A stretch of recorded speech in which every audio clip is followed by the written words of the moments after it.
The First World War saw Belgium occupied by Germany for about 4 years. This came about after the Belgian government refused to allow German troops to move through the country and into France. But given the power disparity between Germany and Belgium, why didn't the Belgian government just let them through? So the first reason was simple. The Belgians didn't trust the Germans. Berlin had demanded access to Belgium by saying that the French were planning to invade to get to Germany. Shockingly, the Belgians didn't take this intel very seriously. If their troops were allowed to cross Belgium, then it would be totally up to Berlin when and if they ever left. And historically, the Germans weren't ones to just give back territory that they occupied, and importantly, they weren't particularly kind to the non-Germans who lived there. The Belgian government had no intention of becoming a German puppet, and so the answer was always going to be a no. The second reason was neutrality. Belgium had been founded as a permanently neutral state, and allowing German troops to cross would have meant nullifying that. The Entente wouldn't have seen Belgium acquiescing as them trying to save themselves, but as them being complicit in the Central Powers' attack on France, which would mean that Belgium would likely be subject to attacks by the Entente in return.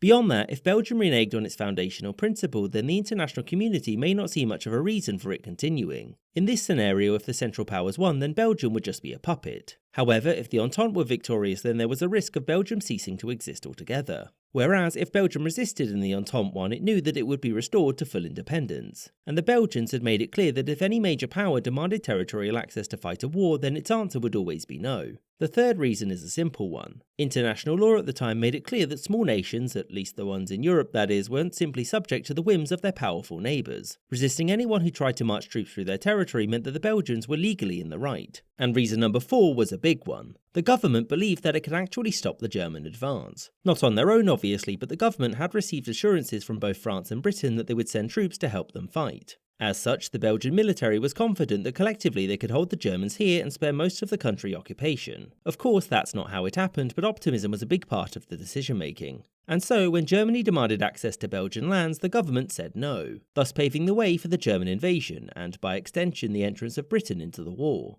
And even after the war was over, the commitment to neutrality and fear of a war being fought on Belgian soil again is the reason why Belgium refused to enter an alliance with Britain or France in the years before the Second World War.